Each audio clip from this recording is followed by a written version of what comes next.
Alors bonjour à toutes, bonjour à tous, bienvenue dans ce webinaire proposé par DailyFX France. 20 ans francs avec vous pour ce point de marché du mercredi 2 août 2017.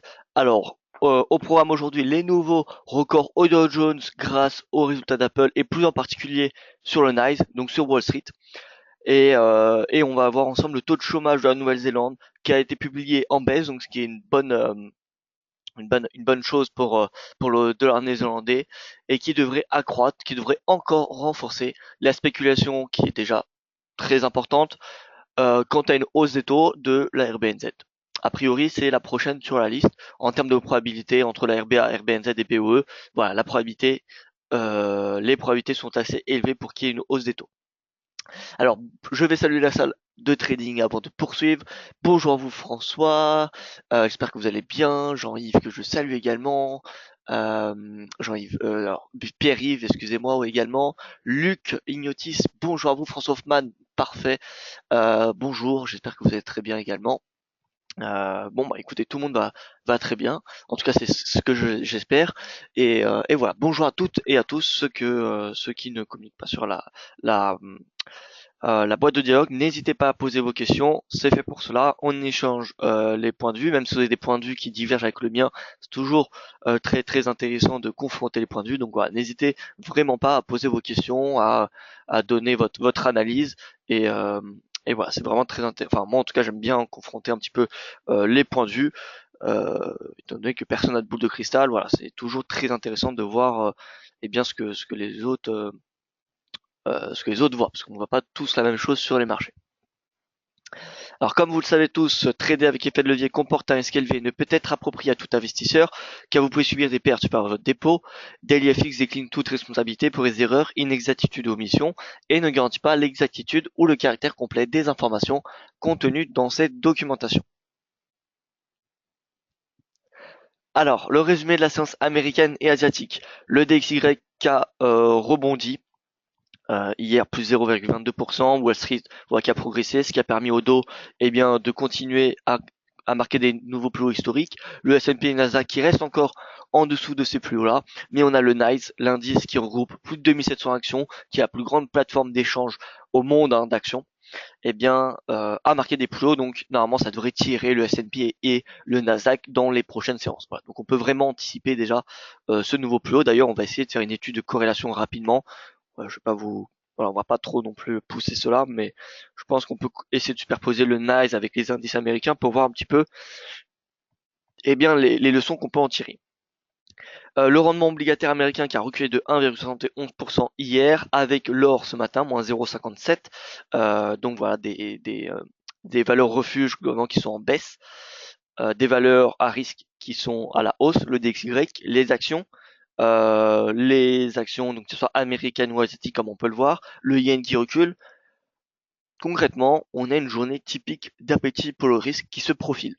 Voilà. Donc, moi, en voyant ces données-là, j'ai plutôt tendance à être haussier sur les indices européens. Voilà. Donc, on verra un petit peu pendant ce webinaire comment réagissent les, euh, les indices européens, mais globalement, là, j'ai un sentiment qui est plutôt bullish. Donc, voilà. Le calendrier économique du jour, donc le taux de chômage qui a été baissé de 0,1 point, donc ce qui est relativement bien, 4,8% contre 15,9% à la précédente publication. Pas de réelle surprise, étant donné que le consensus avait déjà pricé cette annonce, mais voilà, ça confirme, donc c'est plutôt bien. Alors ensuite, ce qu'on a des permis de construire, on sait que le marché de l'immobilier c'est le point faible un petit peu pour l'Australie et qui empêche la RBA de remonter ses taux. Moins 2,3% contre moins 11% et pression de publication moins 18,7%. Donc c'est plutôt, bah écoutez, un chiffre qui est plutôt optimiste, hein, qui est plutôt bon. L'indice de confiance des consommateurs au Japon qui a été publié en belle hausse, 43,8 points contre 43,3 points à la pression de publication. Voilà, c'est très très bien.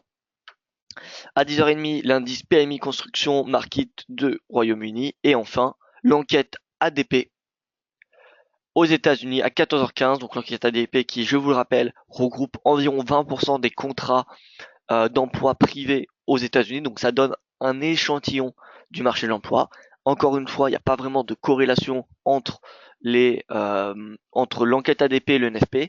C'est-à-dire que c'est pas parce que l'enquête ADP, imaginons, que le résultat est au-dessus des attentes, que le NFP sera publié au-dessus. Statistiquement, je vous ferai voir une étude que j'ai réalisée il y a quelques mois, mais statistiquement, il n'y a pas vraiment de corrélation entre ces deux données.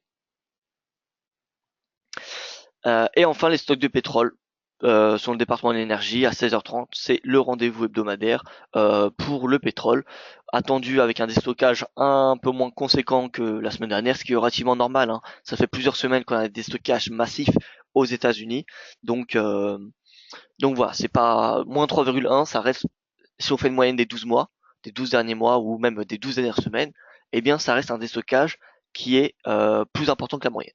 Voilà, donc ne soyons pas déçus si on a moins 3,1 ou même moins 3. En tout cas, d'un point de vue fondamental, ça reste un bon déstockage. Al Gaillan, alors bonjour à vous. Euh, Quel est selon vous le capital nécessaire pour faire 1800-2000 $ par mois en trading?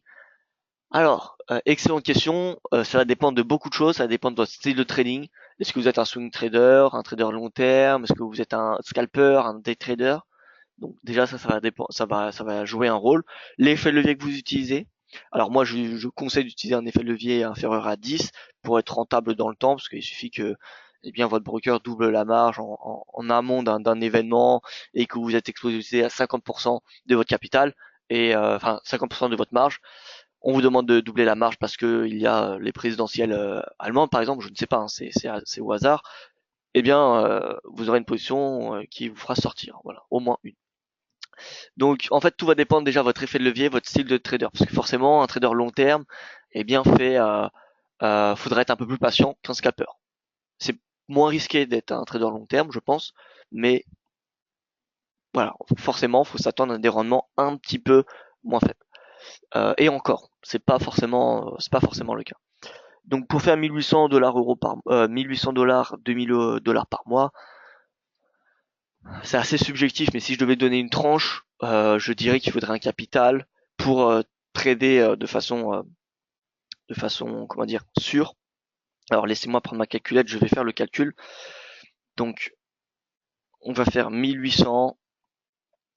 Si vous visez un rendement, ça dépend aussi de votre rendement. Si vous visez par exemple un rendement de, allez, 3-4% par mois. Je ne sais pas combien vous faites à gagnant, mais on va dire 3-4% par mois. Ce qui est possible et ce qui n'est pas ridicule non plus. Donc 1800 $, ça représente 3% de votre capital. Donc, ça veut dire, sur cette base, c'est 60 000 $. Donc 60 000 $, maintenant si vous utilisez un effet de levier de 10, ça veut dire que il faut au moins que vous ayez un capital de 6 000. C'est vraiment le minimum. Voilà. Donc, voilà. Et encore, 6 000, il faudrait utiliser un effet de levier de 10 constamment, ce qui est quand même assez, je dirais pas risqué, mais voilà, ça commence à, voilà, au-dessus de 10, pour moi, c'est vraiment risqué. Et utiliser un effet de levier de 10 tout le temps, vous allez voir que ça va vous restreindre dans le nombre de positions que vous pouvez avoir. Mais globalement, voilà, ça tourne autour de 6 000, 6, 8, voilà, minimum, grand minimum 6 000 pour faire ce montant par mois à gagnant. En tout cas, c'est l'hypothèse que je fais. Mais bon, après, faut faire 3-4% tous les mois. C'est relativement quand même important. Les graphiques du jour, alors ce n'est pas un mais deux que je vous propose aujourd'hui. Alors c'est une étude qui a été faite par Pension Partner que vous pouvez suivre sur Twitter, Charlie Bilello. C'est vraiment un bon compte Twitter très très intéressant. Alors c'est un compte anglais, mais voilà, il publie des graphiques qui sont que qu'on ne retrouve pas forcément sur Twitter et voilà, ça fait quelques temps que je suis cette personne et vraiment c'est très intéressant. Donc voilà, moi si vous êtes sur Twitter, honnêtement, vous pouvez suivre ce compte-là, il est très intéressant, c'est un indépendant, donc voilà. Alors, ces deux graphiques représentent les revenus, la croissance des revenus par an, donc sur une année glissante à chaque fois. Vous voyez Apple, donc qui passe pour la 6e fois consécutive sous la moyenne du S&P. Mais bon, on peut voir quand même qu'elle a fait des très bons résultats. Et si on regarde le GAFAM, enfin non les F donc Facebook, Netflix, il n'y a pas Microsoft, Facebook, Netflix, Amazon, Google, Apple, on peut voir quand même que la croissance, elle tend en moyenne autour des 20%. On a un extrême, la fourchette est de 45 à 6%. Et c'est pour cela aussi, ça justifie un petit peu que, eh bien, ils sont entre guillemets surévalués peut-être les entreprises sur la bourse, tout simplement parce que dans le temps, il n'y a pas beaucoup d'entreprises qui, regardez un petit peu Facebook, qui publient une croissance.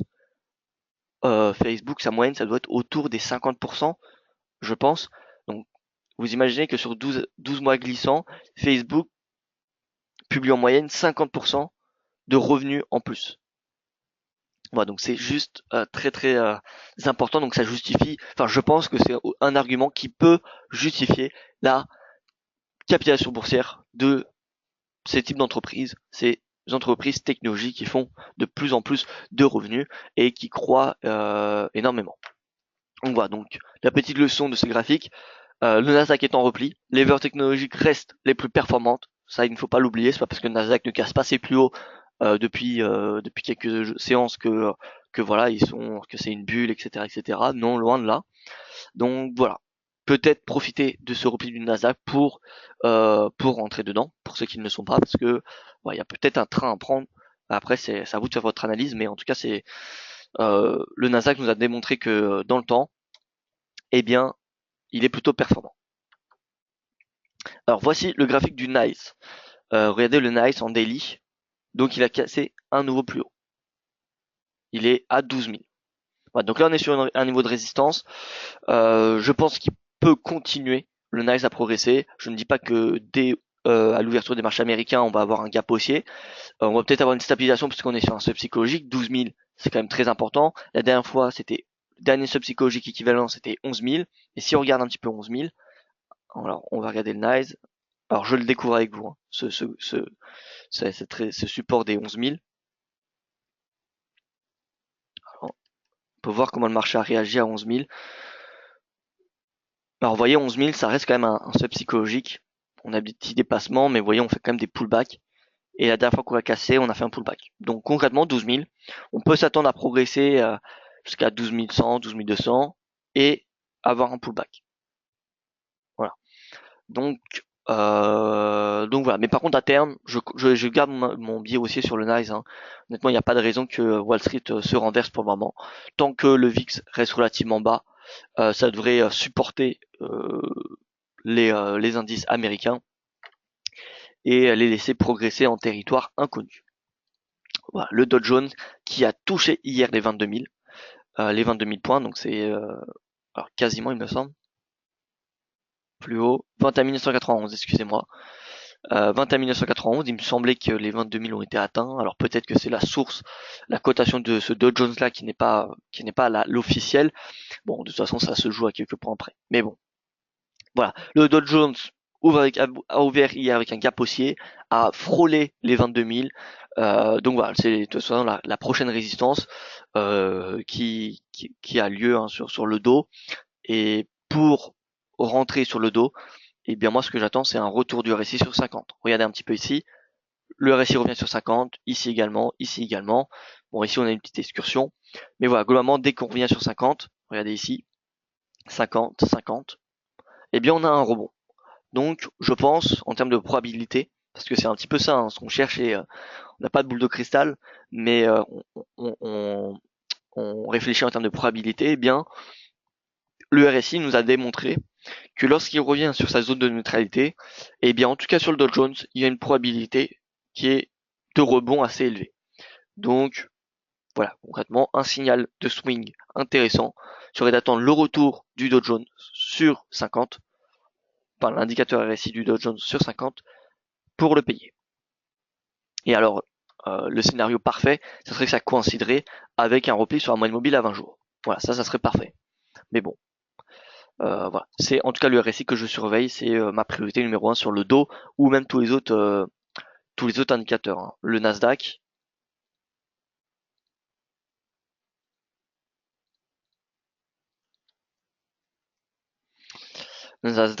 vous voyez, on est près de 50. Le Nasdaq a fait le pullback sur le plus haut du mois de juin. Moi, j'estime ce niveau de support comme un niveau de prix intéressant à très court terme pour passer à l'achat. C'est-à-dire que c'est le premier niveau de support où concrètement, le Nasdaq est entre guillemets euh, payable, voilà, ou c'est une bonne opportunité. Maintenant, honnêtement, l'idéal, je vous le cache pas, ça serait un retour sur 5788 et là, ça serait parfait. Mais bon, on a déjà un pullback, 5895 sur du long terme. Eh bien, le Nasdaq se paye, comme on peut le voir, comme on peut le constater, comme on peut le constater ici. Sur un an, le Nasdaq fait quand même 24%. Donc voilà, suivons le sens de la tendance et ça serait dommage de ne pas en profiter. Voilà, donc moi, Nasdaq, je suis haussier, S&P, Dow Jones, je ne dirais pas à n'importe quel prix, mais même en ayant un léger pullback, voilà, on peut rentrer sur ces indices-là. On va pas attendre qu'il y ait une crise financière pour payer le Nasdaq, hein. Donc voilà pour ce topic des indices américains. Alors, je voulais juste comparer un petit peu le NYSE, le superposer avec le Dow Jones, donc S&P, le Nasdaq, le Dow Jones. Voilà. Alors, lequel ressemble le plus selon vous? Lequel a la meilleure corrélation? Alors, déjà, ils sont tous, ce qu'on peut observer, ils sont tous plus ou moins corrélés. Le Nasdaq un petit peu moins, il est un peu plus volatile, forcément, c'est des valeurs technologiques, donc c'est basé que sur un secteur quasiment. Donc forcément, s'il y a un secteur qui est à la baisse, eh bien, on n'a aucun autre secteur qui est là pour euh, aplatir, voilà, cette baisse, pour limiter la baisse. Mais au contraire, dès qu'on a ce secteur qui est aussi, eh bien, on n'a aucun secteur qui vient pénaliser cette hausse. Donc forcément, le Nasdaq est beaucoup plus, il a beaucoup plus d'amplitude. Si on regarde le S&P en rouge, eh bien, il est beaucoup plus à plat, étant donné qu'il est beaucoup plus moyenné par des valeurs. Il y a, je vous le rappelle, 500 entreprises qui composent l'indice S&P, contrairement au Dow Jones où c'est seulement 30. Donc voilà, forcément, il y a moins de valeurs qui est là pour compenser, pour moyenner la hausse ou la baisse. Donc je dirais que ce qui est assez logique, hein, eh bien, la corrélation qui ressemble plus à celle du NYSE, eh bien, c'est le S&P 500. Vient ensuite le Dow. Vous voyez, le Dow et le S&P, c'est vraiment très, très important. Et enfin, le Nasdaq. Le Nasdaq, on peut voir quand même qu'il y a des périodes où, eh bien, là, il retrace, alors que le NYSE, il progresse légèrement. Donc, je dirais que le Nasdaq, c'est c'est l'indice le moins corrélé au NYSE. Donc, c'est-à-dire, au lieu d'acheter, par exemple, du Nasdaq, du S&P et du Dow, eh bien, pourquoi pas faire, par exemple, c'est un exemple, hein, pourquoi pas faire soit du NYSE avec du Nasdaq, ou alors du NYSE avec du S&P 500, mais on peut voir quand même qu'il y a une corrélation qui est assez importante, donc ça revient à acheter quasiment, à doubler quasiment son risque, même si je vous l'accorde, hein, si vous achetez du Nasdaq et du NYSE, votre risque, il n'est pas doublé, mais il est quand même augmenté, parce qu'il y a quand même une corrélation qui existe entre le NYSE et le Nasdaq. Mais ils sont un peu moins corrélés, donc il y a un peu plus de diversification. Voilà. Je ne dis pas que c'est corrélé, il n'y a pas de corrélation entre les deux, mais je dirais qu'elle est moins importante et donc ça diminue un petit peu le risque. Donc une stratégie, si vous voulez acheter le Nasdaq, eh bien vous pouvez combiner un achat Nasdaq avec le NYSE ou Nasdaq avec S&P. Voilà, ça semble intéressant. Ou Nasdaq avec Dow. Mais en tout cas, avec ce graphique, on peut constater, regardez ce graphique, on peut constater qu'un achat sur ces trois indices, S&P, Dow Jones, NYSE, eh bien ça revient à acheter quasiment la même chose. En tout cas en termes de corrélation, dès qu'on aura une baisse sur le S&P ou le Dow, on aura une baisse sur le NYSE. Donc voilà, le risque il n'est qu'augmenté. Voilà donc pour cette petite étude que j'ai trouvé quand même assez intéressant. Alors on passe au vif du sujet, le forex, c'est ce qui nous intéresse le plus, l'eurodoll qui revient, qui a marqué hier un pullback sur les 1,1784, donc la ligne, ce niveau de résistance devenu support en début de semaine. Alors moi ce que j'attends vraiment, enfin ce que j'attends, non, je n'attends rien, mais le prochain niveau de résistance, le prochain objectif, comme vous pouvez vous en douter maintenant, eh bien c'est un 20. Un 20, c'est le minimum. Ensuite, eh bien écoutez, si on dézoome un petit peu, voilà, on voit que l'eurodoll est inscrit depuis la crise financière dans un canal baissier. Et donc le scénario, c'est que l'euro revienne chercher le haut du canal. Donc, eh bien, écoutez, ça va dépendre parce que ça va dépendre du momentum sur lequel l'euro va progresser. Donc, c'est environ autour des 1,25, 1,26, 1,27. Voilà, donc ça c'est l'objectif, je dirais pour 2018. Donc là on est très très loin, ça n'intéresse pas beaucoup de gens de parler de 2018, mais voilà, c'est important d'avoir un billet de long terme. Moi je suis haussier sur du long terme sur l'euro, et donc voilà, maintenant le prochain niveau de résistance que je constate, c'est les 1,20. Il n'y a pas, il n'y a aucune résistance qui vient faire face entre le prix actuel et les 1,20. Donc on devrait rejoindre ce niveau de prix assez rapidement. Je dirais que d'ici quelques semaines, on ira atteindre les 1,20. Surtout quand on regarde le momentum qu'il y a sur l'eurodoll depuis quelques mois, eh bien très important. En moyenne par semaine, alors on va se mettre comme cela. En weekly, on va mettre. Ah oui, mais je peux pas. Alors, voilà, je suis obligé d'enlever. Ça c'est l'inconvénient de cette plateforme. Dès qu'on a une version gratuite. Alors, la volatilité est de 0,0, donc on a 171 pips de volatilité moyenne par semaine. Donc vous voyez que la volatilité diminue, ce qui permet à l'eurodoll de progresser. Voilà. Dès qu'on a regardé un petit peu les tendances, c'est assez, euh, assez conséquent. On a un inter qui diminue, une tendance, eh bien qui est en place. Une volatilité qui augmente, on a une consolidation. Voilà. Donc la volatilité, c'est également un indicateur qui est assez intéressant, je dirais un peu moins pertinent sur le forex, mais voilà, il est assez intéressant à suivre. L'ATR, moi, c'est un indicateur que j'utilise pour placer mes stops, parce qu'un stop, je pense, faut prendre en compte la volatilité, et l'ATR, c'est un excellent indicateur de volatilité. C'est la volatilité moyenne sur une certaine période. Donc là, on est sur 14 semaines. Volatilité moyenne sur 14 semaines, elle est basse, et donc voilà, ça nous permet d'après cet ATR de mettre un stop un peu plus comment dire, eh bien un peu plus short que par rapport euh, au début d'année. Vous voyez, au début d'année, l'ATR était le double. Donc fallait mettre un stop 2 fois la distance qu'actuellement. Voilà. Donc l'eurodoll, en conclusion, il devrait progresser jusqu'à 1,20. Vous voyez, ça fait 4 semaines consécutives que l'eurodoll est à la hausse, 5 mois de hausse consécutive, 4 semaines de hausse. Le RSI reste inscrit dans un canal ascendant. Je réitère mon scénario, j'attends que le RSI revienne sur la base du canal pour payer la monnaie unique et viser les 1,20. Voilà, ça c'est le scénario, la stratégie pour ceux qui ne sont pas dedans. C'est c'est vraiment d'attendre que le RSI retourne ici, retourne sur la base du canal pour le payer. Voilà, ça c'est vraiment la stratégie, je pense, à attendre et et à utiliser pour l'euro. Est-ce raisonnable de comparer l'euro-dollar contre le CAC 40 de la part de François? Alors oui, on peut. Alors on va essayer de le faire. On va essayer de le faire. Ça peut être intéressant.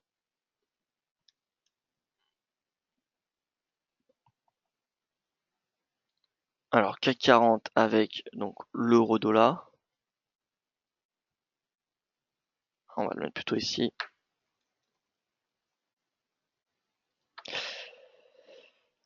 Alors,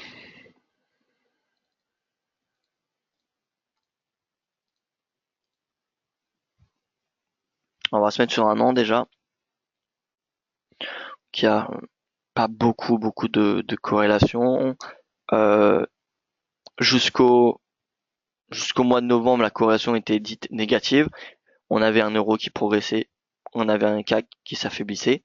Et depuis novembre, eh bien, l'euro progresse et le CAC progresse également. Vous voyez. Alors depuis récemment, depuis le mois de mai, on a une corrélation qui est plutôt négative. Vous voyez ici, on a un euro qui s'affaiblit, on a un CAC qui se stabilise, l'euro se reprend, le CAC est pénalisé.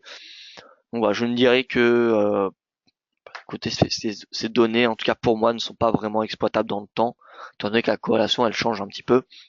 Par contre, ce qu'on pourrait regarder, c'est peut-être le spread des taux.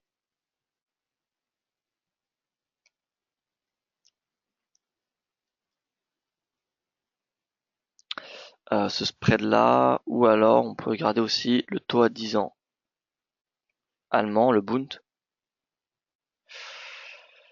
Euh, non, alors en fait, je vois pas vraiment de corrélation que je peux utiliser sur le CAC 40.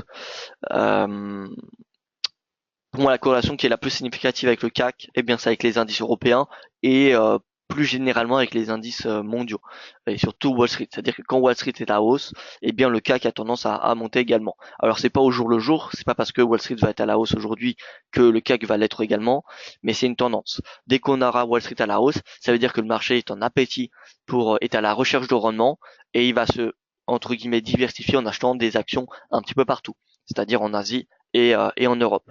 On n'a pas, c'est rare qu'on a Wall Street qui progresse pendant par exemple 4 mois tout seul. C'est quasiment, ça a été déjà vu, hein, mais c'est pas un comportement qui est très commun. On a plutôt tendance à avoir des indices qui progressent, qui sont de plus en plus corrélés et qui progressent donc de plus en plus ensemble. Donc là, on a une petite pause sur les indices européens et, et ce qui va permettre de bénéficier d'un CAC à un meilleur prix. Il faut le voir comme ça. Donc un CAC à 5000 points, pour moi, ça serait l'idéal pour le payer. Alors que, eh bien, à la fin, au début du deuxième trimestre, le CAC était près des 5005. Donc là, on gagne, par exemple, si on attend que le CAC revienne à 5000, on a 10% de prix en moins. Et concrètement, c'est 10% de potentiel en plus. Parce que le CAC, moi, j'estime que fin septembre, début octobre, il va rebondir. En plus, d'un point de vue statistique, le point bas, il est fait sur les indices européens fin septembre, début octobre. Ça coïncide avec les élections allemandes et on sait que, regardez, à chaque élection, euh, on peut se dire que les élections allemandes, eh bien, qu'est-ce que ça a à voir avec le CAC? On peut se dire également, qu'est-ce que l'élection de Donald Trump a à voir avec le CAC? Eh bien, l'élection de Donald Trump, vous voyez, c'était un petit peu le début, c'était l'étincelle sur les indices européens, est venu ensuite le référendum italien, et là, le référendum italien, hop, ça a débloqué tous les indices européens.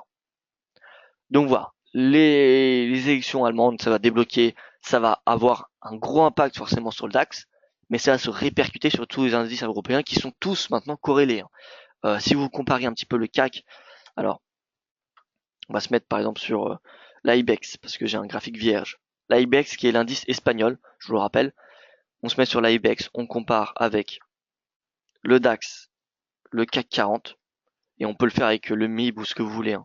Mais voilà, on va faire déjà cela. Voilà, globalement, on a des indices qui sont identiques quasiment.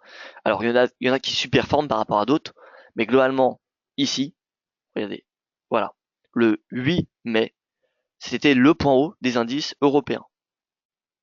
Le point haut des indices européens, et depuis le 8 mai, eh bien, les indices retracent. Donc, on a une corrélation qui est positive, totalement positive. Donc pour ceux qui cherchent à se diversifier en achetant tous les indices européens, c'est pas une stratégie de diversification encore une fois. Donc ça on verra ça dans un webinaire éducatif. Les webinaires éducatifs débuteront à la rentrée. Les différences, comment se diversifier et comment se concentrer sur des actifs. Voilà, ce qui est l'opposé, hein, de diversification et la concentration d'un portefeuille. Donc voilà, on verra ces stratégies-là ensemble à la rentrée.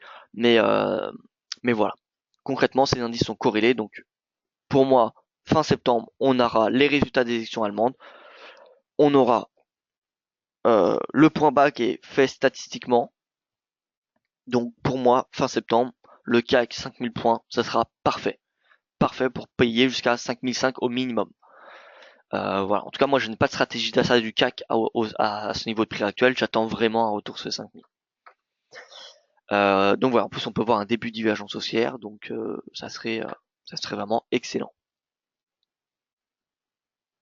Alors, excusez-moi pour cette euh, pour cette grande parenthèse. Je repasse sur le forex. Je me suis un petit peu écarté du sujet. L'USD yen, donc vous voyez, il rebondit, l'USD reprend le dessus. C'est-à-dire quoi? C'est-à-dire que le yen, c'est de nouveau la devise à shorter. Alors moi je pensais que le l'USD yen allait revenir sur cette oblique haussière. Euh, bon, pour le moment ce n'est pas le cas. écoutez, tant pis, de toute façon, hein, tant mieux pour nos scénarios vendeurs sur le yen. Maintenant, on va plus se concentrer à shorter le yen que le dollar, surtout avant le NFP. Voilà, donc tout ce qui va être AUD yen, NZD yen, CAD yen, euro yen, et bien sûr, ça sera les scénarios à privilégier. Bonjour Antin, un point d'entrée à l'achat Eurodoll en cas de retour après les NFP, merci de la part de Huawei. Alors l'Eurodoll, j'y reviendrai juste après, étant donné que je l'ai fait il y a 5 minutes, j'y reviens juste après les paires majeures. Comme ça, pour ceux qui nous rejoignent également, ça sera l'occasion de voir l'AUD, l'Eurodoll. Donc l'USD Yen progresse, ce qui nous donne comme indication que l'USD surperforme le Yen. Et donc, on va plutôt favoriser les positions vendeuses du Yen. L'AUD USD, donc voilà, et l'AUD sous pression. Donc c'est pas une devise qu'on va essayer de shorter. A priori, l'USD est assez fort en intraday. L'AUD Yen, on a toujours un scénario haussier jusqu'à 90 qui n'a pas été atteint. Il faut être patient. C'est toujours ça reste un objectif de moyen terme. Le NZD USD, donc on a eu un bon taux de chômage, ça ne suffit pas. L'USD semble être très très fort et il devrait revenir sur sa moyenne mobile à 20 jours. Quant au NZD Yen, le NZD Yen c'est pareil, vous voyez, on a un rebond. On a toujours notre objectif haussier jusqu'à 85. On voit pareil, faudrait être patient. Donc voilà, l'USD semble être assez fort comme un intraday. Alors je reviens sur l'eurodoll. L'eurodoll qui est haussier, c'est-à-dire que l'euro surperforme. Donc le NFP, écoutez, post-NFP, un pullback à court terme. Donc ça va dépendre. Hein. Ça va dépendre où nous en sommes avant le NFP, si on a un retracement ou pas. Mais moi, le premier niveau que je surveille à très court terme, c'est bien les 1,1733. Voilà, s'il y a un 1,1733, pourquoi pas l'acheter. Maintenant, j'en profite pour vous annoncer que j'organiserai vendredi un webinaire spécial NFP qui aura lieu à 14h15. Donc, il n'y aura pas le webinaire de Yoav. Le Forex à l'heure US sera annulé ce jour-là. Et ça sera le webinaire spécial NFP. Donc, pour vous y inscrire, vous allez sur le site d'LIFX, séminaire en ligne. Et là, webinaire spécial rapport NFP avec Valentin à 14h15. Vous cliquez dessus et hop, vous vous inscrivez. Alors, je vais vous envoyer voilà, ce lien pour ceux qui veulent participer à ce webinaire où on traitera un petit peu ce NFP. Ça commencera 15 minutes avant l'heure classique. Et voilà.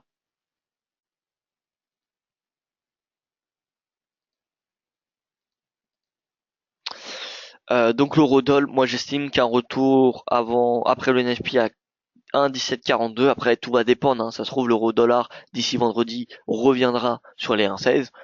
Et dans ce cas-là, voilà, on aura un niveau de support beaucoup plus bas. Donc l'euro, sur ce graphique, on peut constater qu'il surperforme face au dollar. On va zoomer un petit peu en horaire, parce que j'ai l'impression que le dollar est plus, voilà, le dollar est payé depuis l'ouverture des marchés européens, en dépit de l'euro. Donc le GBP USD devrait être, voilà, GBP qui surperformait un petit peu le forex ces derniers temps, et bien également pénalisé par la hausse du dollar. Moi, le GBP USD, j'ai la conviction qu'il peut venir chercher les 1,33 dans les prochaines séances. On a une spéculation, je vous rappelle, qui soutient la livre sterling, spéculation d'une hausse des taux. Et voilà, il semblerait que le GBP USD puisse venir chez les 1,33 sur du moyen terme. Enfin, même pas du moyen terme, maintenant c'est quelques séances. Hein. Alors les devises fortes aujourd'hui, on a le GBP, on a l'USD, on a l'euro. Voyons voir un petit peu le CAD. Donc le USD CAD il est bien bullish. Voilà, les 1,2550, c'était le premier niveau de prix, le premier objectif qui a été atteint. Prochain niveau de prix pour ceux qui sont à l'achat, ça sera la moyenne mobile à 20 jours. Et enfin les 1,2717.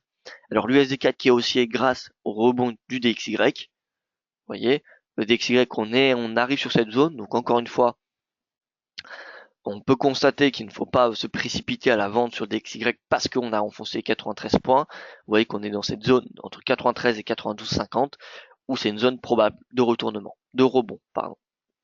On a une divergence haussière en plus sur le DXY qu'on a observé hier, qui n'est pas encore valide, mais qui invite à l'imprudence. Donc, les positions short sur DXY, moi, je conseille de les diminuer un petit peu, en tout cas à court terme. Donc voilà, le DXY, ça pourrait être une devise performante euh, pour les prochaines séances. Le CHF et enfin pardon, le pétrole qui a un impact sur le CAD.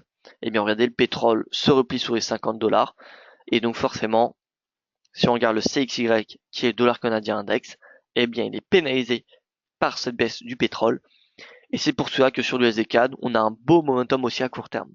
Alors je ne dis pas que le USD-CAD il va revenir tout en haut, mais voilà, un rebond jusqu'à 1,2550, c'était le premier objectif.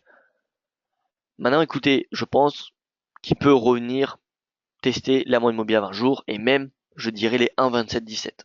1,27 dollars, ça me semble un objectif possible pour l'USD-CAD. On regarde le CHF parce que le CHF c'était une devise extrêmement vendue. Est-ce qu'il est dorénavant acheté? euh, Voilà, le CHF a pris le dessus ces 3 dernières séances.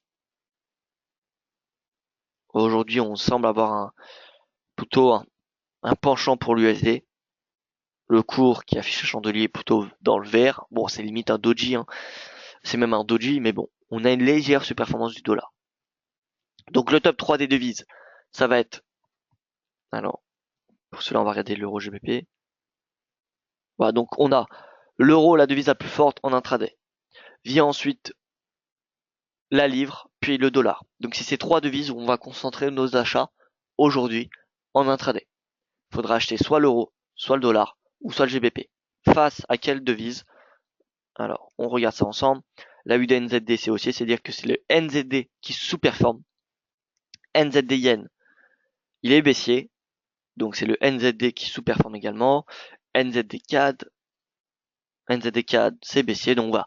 Le NZD, ça semble la devise à shorter en intraday. Donc Euro NZD, USD NZD, NZD USD, pardon, ou le GBP NZD. Donc on va voir ça, on va voir ces devises ensemble. GBP NZD, concrètement, stratégie d'achat jusqu'à, je dirais, 1,80. Voilà.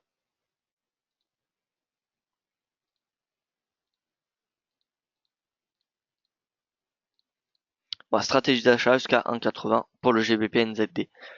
Le NZD USD, on va voir un pullback normalement. Pullback, écoutez, jusqu'à 0,7338, ça me semble le premier objectif. Vous voyez ce niveau de prix là. Et enfin, l'euro NZD. L'euro NZD, c'est boule. Bon, c'est boule jusqu'à au moins 1,60 ans. Là, vous pouvez, honnêtement, c'est quasiment un trade gratuit, hein. Alors, est-ce qu'on peut revenir jusqu'à 1,61, 1,68? Écoutez, je pense.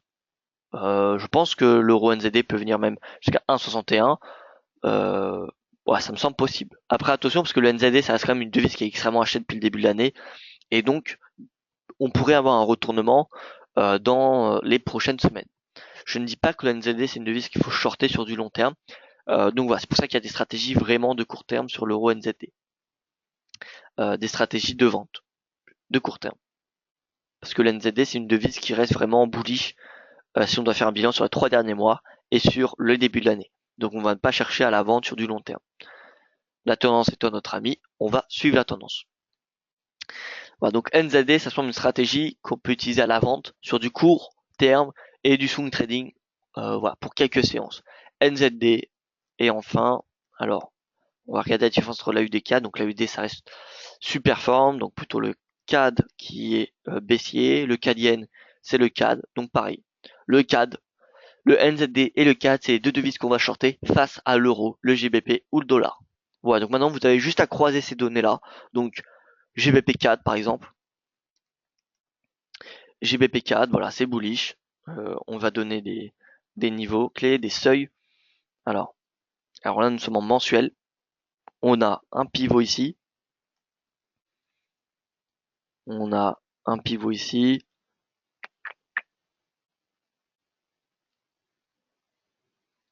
Voilà, 3 niveaux à surveiller. On peut en avoir un ici à court terme. Voilà. Donc on a déjà ça. Bah, donc moi je pense que le GBP4 peut venir déjà jusqu'à 1,68. 1,68 c'est le minimum pour moi où le GBP4 peut aller. GBP4, voilà, stratégie d'achat.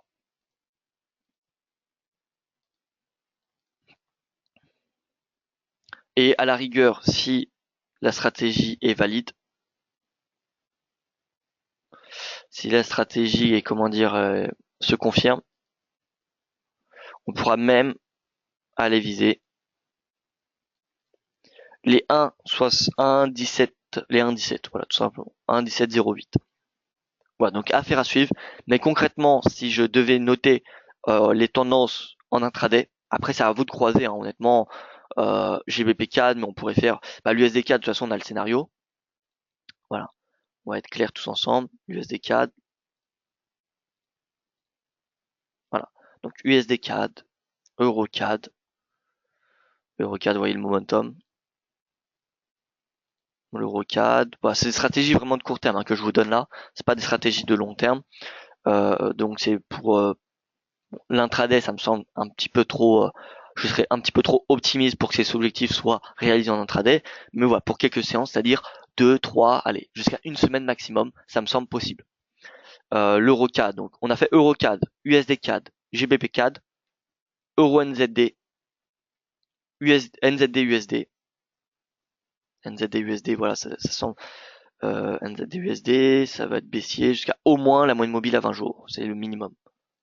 Voilà, donc c'est des petits objectifs encore une fois. Et le GBP NZD. Voilà, donc là il y a 6 scénarios en place qui ont été donnés aujourd'hui pour quelques séances.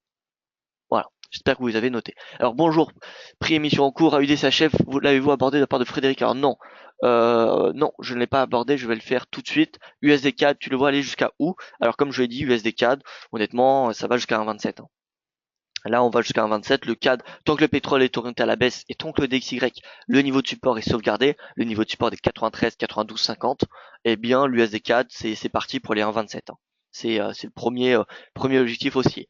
Alors encore une fois, je ne dis pas que l'USD CAD va revenir jusqu'à 1,35, mais je pense qu'il y a un rebond qui est exploitable sur cette paire de devises. Et donc l'AUD-CHF, honnêtement l'AUD-CHF, bon, on a un AUD qui est plutôt haussier, mais enfin je ne dis pas qu'il superforme le CHF, mais l'AUD, voilà, ça reste une devise qui est extrêmement haussière depuis le début de l'année et depuis les 3 derniers mois. Le CHF, c'est plutôt une devise qui suit l'euro, mais qui à court terme est shortée. Maintenant, a priori à court terme, vous voyez que eh bien l'AUD CHF a cédé sous les 0,7787. On avait un scénario haussier jusqu'à 0,78. Bon, pour le moment, c'est mal parti. C'est mal parti, il n'a pas été atteint à quelques pips près, c'est dommage, à quoi 22 pips près. Mais bon, je reste honnêtement fondamentalement haussier sur l'AUD. Si vous regardez un petit peu l'AUD, c'est après l'euro, c'est l'AUD qui a été le plus payé depuis le début de l'année. Donc je pense que ce sentiment peut revenir sur l'AUD. Et regardez ici, sur l'AUD CHF, on a eu une belle tendance haussière, un fort retracement. En 2 séances, on a retracé, l'AUD CHF a perdu voilà, près de 2%. Et donc là, voilà, concrètement, un retour sur 0,7644, ça pourrait être le premier niveau de support. C'est-à-dire que l'AUD CHF pourrait revenir jusqu'à au moins 0,7644 avant de rebondir. Rebondir pour aller chercher eh bien, les 0,7780 ou les 0,78. Voilà, l'idéal, le scénario, c'est d'aller chercher les 0,78. Mais voilà, à court terme, c'est plutôt baissier. Voilà pour vous, Frédéric. Je suis plutôt baissier sur du très court terme sur l'AUD CHF, mais je garde mon billet de moyen long terme qui est haussier sur l'AUD et une surévaluation du CHF, et donc voilà, ça devrait être haussier pour l'AUD CHF. Voilà pour répondre à votre question, Frédéric, j'espère que y avoir bien répondu. Conrad qui nous dit, on dit qu'il va y avoir un crash sur l'or bientôt. Alors oui, on dit plein de choses, il y a plein de choses qui sont dites sur les réseaux sociaux, un petit peu partout même. C'est après personne n'a la science infuse, personne n'a une boule de cristal, donc ça me semble un petit peu Moi, je vais vous dire hein, mon analyse, mais ça ne reflète pas. Voilà, je ne sais pas honnêtement. Ouais, il y a peut-être 1% de chance qu'il y a qu'il y a un crack qui se fasse sur l'or. Donc, faut en être conscient, mais bon, c'est pas pour autant qu'il faut être là à shorter le gold. Moi, ce que je constate sur le gold, c'est que le gold est orienté à la hausse, il évolue au-dessus de ses moyennes mobiles à 50 et 20 jours.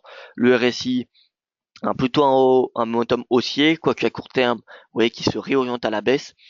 Donc à la rigueur, l'objectif à 1292, faudra y faire attention. C'est peut-être pas l'objectif numéro 3 qui va être atteint. On a l'objectif numéro 1 à 1250 qui a été atteint, l'objectif numéro 2 à 1268. Maintenant l'objectif numéro 3 à 1292, il semble pour le moment, eh bien écoutez, repousser sur du moyen long terme. Voilà. Maintenant, est-ce qu'il va y avoir un crack? Alors, qu'appelez-vous par un crack? Est-ce que c'est un retour à 1100 ou est-ce que c'est à 500 $? Moi, honnêtement, je ne pense pas. Je ne vois pas pourquoi il y aurait un crack sur le gold. Le marché cherche de plus en plus à se diversifier. On a Wall Street qui progresse, qui marque des nouveaux records, mais le gold qui progresse depuis le début de l'année. Ouais, depuis le début de l'année, le gold fait plus 9%, soit aussi bien que le S&P. Donc voilà, je ne vois pas pourquoi. Patrick, Patrick. Alors c'est Patrick qui a dit qu'il y aura un crack. Écoutez, si c'est Patrick Riguet, Ishimoku, écoutez, moi je ne suis pas un adepte de Ishimoku. Moi je ne pense pas qu'il y aura un crack. Ou alors, écoutez, bah, il faudra me donner des arguments. Honnêtement, voilà, je suis ouvert. Hein. Je suis ouvert à l'argumentation, au dialogue. Donc voilà, si vous avez des arguments concrets, pourquoi pas, donnez-les-moi. Mais moi, ce que je constate, c'est que le marché cherche de plus en plus à se diversifier. On a des valeurs obligataires le marché obligataire qui est surévalué. On a vraiment, voilà, la bulle pour moi, elle n'est pas sur les indices d'actions, elle n'est pas sur le Nasdaq, elle n'est pas sur le gold. Pour moi, la bulle, pour moi, elle est sur le marché des obligations. Donc si le marché des obligations, voilà, explose, bon, pour moi c'est une bulle, mais tant qu'elle a pas explosé, bah ça continue d'augmenter. Voilà, et voilà, autant en profiter, enfin, entre guillemets, autant en profiter, j'ai envie de dire, tant que ça fait qu'une montée. Donc voilà, pour moi la bulle elle est plutôt sur le marché des obligations, étant donné l'évolution de ce marché-là et la capitalisation boursière de ce marché. Pour moi, il y a plus un risque sur ce marché que sur le gold. Euh, alors oui, ces marchés sont corrélés, mais maintenant, si le cash, il doit partir du marché des obligations, le rendement, la valeur qui est la plus corrélée aux obligations, ça va être le gold. Donc si on a une bulle qui explose, on aura peut-être un gold qui justement sera soutenu.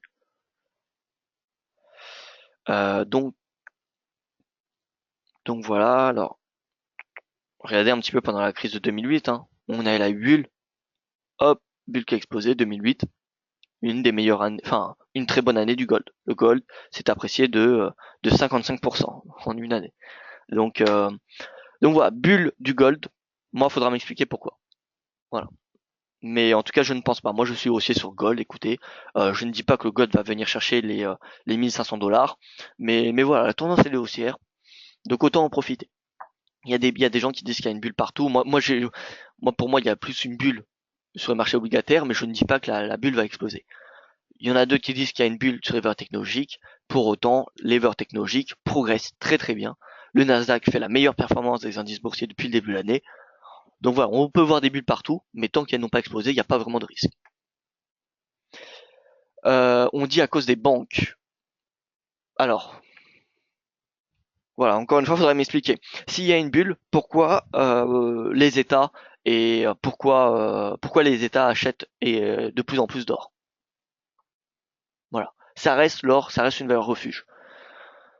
Donc voilà, je ne sais pas pourquoi. Voilà, en tout cas, il me faut des arguments. Moi, je ne peux pas, voilà, me prononcer comme cela ou défaire l'analyse de Patrick. Si ça se trouve, l'analyse de Patrick est très très bonne et peut-être que je partagerai peut-être sans doute des points en commun, mais pour moi, il n'y a pas de bulle et et, et voilà pourquoi il y aurait une bulle.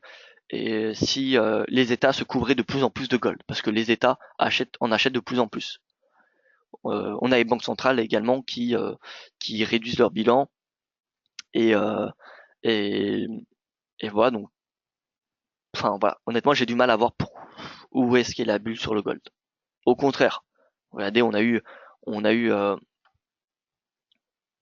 ici en 2011, 2012 le gold qui a fait son point haut.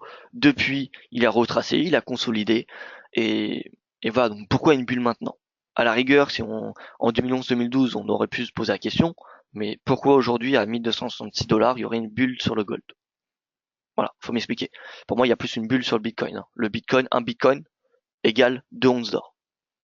Voilà, donc là, par contre, il y a quelque chose peut-être un peu plus important à regarder sur le Bitcoin, hein. D'ailleurs, j'avais une question, on a de plus en plus de questions sur YouTube. Est-ce qu'on peut faire une analyse sur le Bitcoin?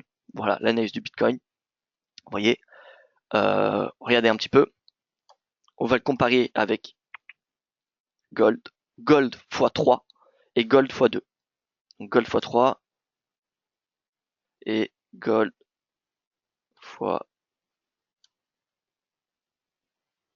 Alors non, je mis sur le mauvais. J'ai des questions sur le Gold, justement.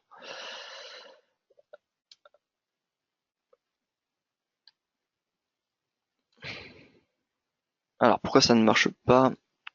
Hier, j'ai réussi. Bon bref, je voulais afficher en fait le cours du gold multiplié par 2, donc qui arrivait juste en dessous du Bitcoin, et le prix du gold x3 qui arrive juste au-dessus du gold, du Bitcoin, excusez-moi. Donc 2 gold, ça vaut actuellement environ 2600 $. Donc vous voyez, on est à peu près ici de 2 onces d'or. Donc là, un Bitcoin, ça vaut plus de 2 onces d'or. Et 3 Bitcoins, 3 onces d'or, pardon, ça vaut environ 3600 3900 pardon, 3900 $. Euh, donc ça vaut, on y est presque, hein, sur le Bitcoin, on y est presque. Donc aujourd'hui il y aura un webinaire spécial Bitcoin, donc je vais pas rentrer dans le vif du sujet dessus. Moi ce que je constate, l'analyse technique, c'est qu'il y a un range trading entre 2954 et 1830. Maintenant pour ceux qui sont intéressés par le trading des crypto-monnaies, Bitcoin, Ethereum, sachez qu'on commence à partir d'aujourd'hui un webinaire hebdomadaire sur les crypto-monnaies. Donc c'est moi on va alterner entre Yoav et moi. Donc vous voyez à 17h, c'est moi qui va faire le décryptage du Bitcoin. Donc pour ceux qui veulent s'inscrire, eh bien écoutez, je vous envoie le lien. Le voici. Donc n'hésitez pas à regarder toutes les semaines, hein, parce qu'on a des nouveaux webinaires qui arrivent un peu toutes les semaines. N'hésitez pas à aller dans le calendrier, séminaire en ligne, calendrier, et vous aurez tous les webinaires. Vous pouvez même aller jusqu'à septembre. Et à partir de septembre, on a des webinaires, vous voyez.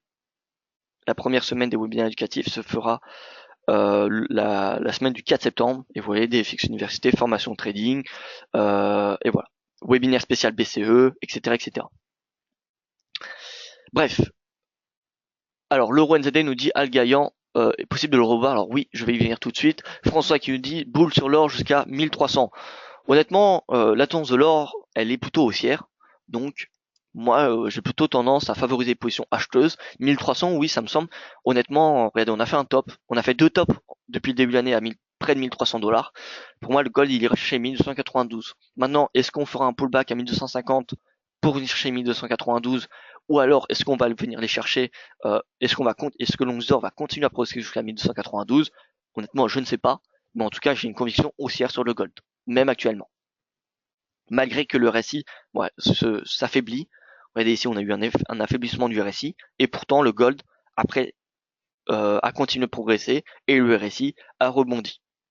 Voilà, donc, ne soyons pas, trop focus sur le RSI. Le RSI, c'est bien, ça nous donne, vous voyez, un momentum haussier. Là, on a vraiment un momentum haussier, donc, voilà. On paye plutôt le gold. On passe sur les indices parce que là ça fait pas mal de temps que je suis sur ce point de marché. Excusez-moi, j'ai un peu tricoté aujourd'hui. Alors le CAC qui se stabilise autour des 5121 points. Le premier niveau de support à court terme, c'est 5100, 5082. Cette zone de 20 points, c'est une zone qui se paye. Mais encore une fois, moi en swing trading, je suis plutôt baissier sur le CAC. le CAC qui est inscrit dans un canal descendant, si il revient tester le haut du canal, ça sera une opportunité pour vendre et viser les 5000 points. 5000, pour moi, c'est un objectif, c'est un scénario, une stratégie d'achat qui peut convenir sur ce niveau de support pour viser 5005. Voilà. L'idéal, ça serait qu'ils viennent chercher les 5000 au mois de septembre. Au mois de septembre, pour les raisons que je vous ai citées, c'est d'un point de vue statistique le point bas et ce sera après les élections fédérales allemandes. Voilà. Donc le CAC, pour moi, en intraday, devrait se stabiliser. On a un niveau de résistance à 5144 où c'est une zone de prise de bénéfice. Voilà, zone de prise de bénéfice ou qui se short en intraday. On a vu, on a un appétit, on a un environnement qui est plutôt favorable aux actions. À Wall Street, c'était bullish. En Asie, c'était bullish. Donc, on devrait plutôt voir, en tout cas, il y a plus de probabilité que on voit un marché haussier aujourd'hui sur les indices européens. Et voilà. Donc, par contre, pas de débordement au-dessus de 5144. Ça m'étonnerait. Donc, si vous êtes haussier sur les indices européens, pour moi, prise de bénéfice à 5144. Maintenant, les stratégies d'achat à court terme, coûter 5100. 5100 pour viser 5120. Voilà, il y a peut-être 20 points à aller chercher sur le CAC. Le DAX, vous voyez, il a bien rebondi hier, mais il a trouvé sa résistance à 12 313. 12 313 qui est un niveau qui se short. Et voilà, le DAX, pour moi, il va venir chercher 12 000. Donc là, on a un niveau de prix qui est intéressant en swing trading pour passer à la vente. Passer à la vente et viser les 12 000 points. Voilà, il y a vraiment une belle stratégie vendeuse qui est devant nous. L'Eurostoxx, qui a rebondi également hier, 3500. 3500 sera un niveau de prix que j'aimerais voir pour shorter l'Eurostoxx, le shorter pour viser les 3004. Là, on peut voir, on a un premier niveau de support qui est important à 3450.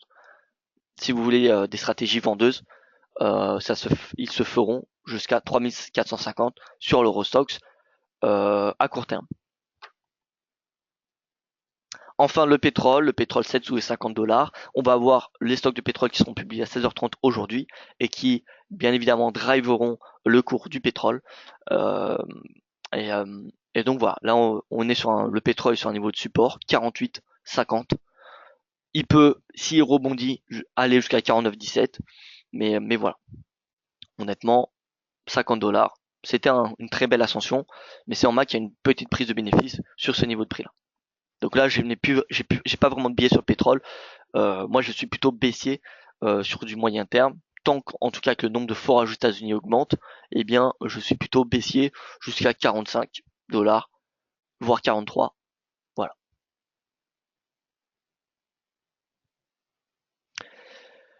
Voilà, écoutez, j'ai fini avec ce point de marché. Merci à vous pour votre attention. Il est 9h57. Excusez-moi pour avoir pris un peu plus de temps que d'habitude.